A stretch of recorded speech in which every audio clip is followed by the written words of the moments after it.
Hi, this is Thomas with Believe in the Run. This is Megan with Believe in the Run. And today, Megan, we are talking about a brand new shoe from Hoka, the Skyward X. Yeah. It's kind of like the Bondi X, but it's brand new. And this is your first impression, although you have liked this shoe so much that you've pretty much thrown it on every chance you've gotten. Why do you like this shoe so much? I mean, look at it. We've got, I think, over 50 or around 50 millimeters of stack height here. You have a PEBA foam underneath the foot. You have a supercritical EVA beneath that. And then in between, you have a carbon fiber plate. You can see it through here. So you're just getting a ton of bounce. And let's just go over a little bit what the experience is running in it, because it's kind of, I was kind of like, why do we need this and the CLO X1? Because the CLO X1 is kind of the race day max cush running shoe. This one is just super cushy. Yeah, this is just a really fun, bouncy shoe. So this is for your everyday running.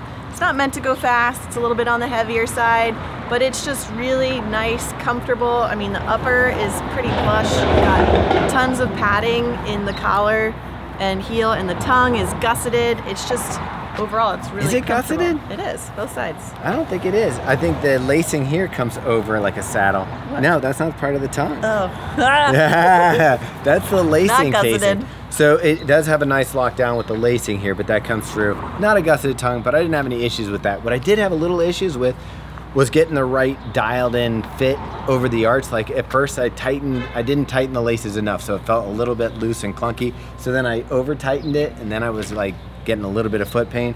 So then I had to stop and loosen it. I finally got to the right spot. Once I did, the shoe is super cushy, comfy.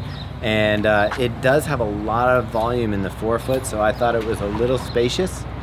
Now, Jarrett came in and sneakily, I did not give him permission, tried on the shoe. He said it's a little narrow in the throat, so while I'm saying there's plenty of room in the toe box for you wide foot people, for Jarrett, who has that brick-shaped foot, it still was a little narrow on the instep here. Overall, my feeling was this is really bouncy, really fun, but Meg, it's not fast. No, it's not fast. I mean, it's all relative, right? But and I don't think that's the point of this shoe anyway. Not at all. So I felt like you could run forever in this shoe, though. yeah, I feel like this is a shoe where you can do pretty much any of your training. You can do your long runs. Here comes a van, Meg. We got to get out of the road. We'll step out for a second here. It's super durable. So on top of all of this stack, you have a ton of rubber coverage in the outsole. So I just think you're gonna get a ton of miles out of this shoe. Okay, why are you saying that? Because there's two reasons people are gonna maybe have problems with this shoe. Which is imperative when you're selling the shoe at $225. Yeah, so the shoe is $225, and my size 10.5 weighed 12 ounces. I weighed one shoe, it was 1.85, or 11.85. One was 12 on the nose. So, I mean, we can give them a little bit of slack and just say 11.9 to keep it under 12 ounces. But it's a heavy shoe.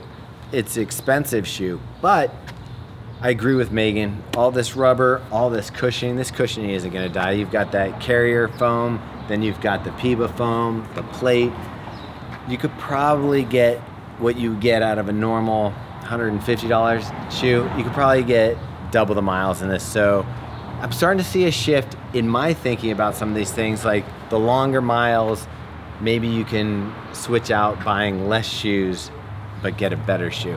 Now, Meg, you said that you might put extra miles on this shoe just to prove the point. Yeah, well, this is first thoughts, which we're getting a little carried away on over here at this point. But it's the most fun shoe I've run in a long time. Like, I'm just really, really enjoying the miles. So we'll see if maybe I can get a lot of miles in this shoe and see then if report it is back as durable as it appears. All right, it kind of reminds me, for those of you who love max cushion shoes, reminds me of the SC Trainer 1. And a little bit, I'm gonna go try out my Adidas Prime X 2 again, because I was like, the weight's about the same. I'm enjoying this one. I'm like, maybe I was a little too critical on that one for the weight, but yeah, so far so good. We'll get the rest of the miles on, give you a full review, and then Megan will just keep going.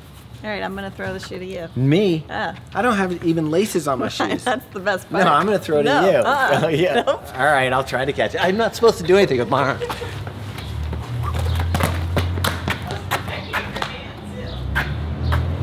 That's ridiculous. Let me get one more shot at it. These are slippers, you realize. That's the best part.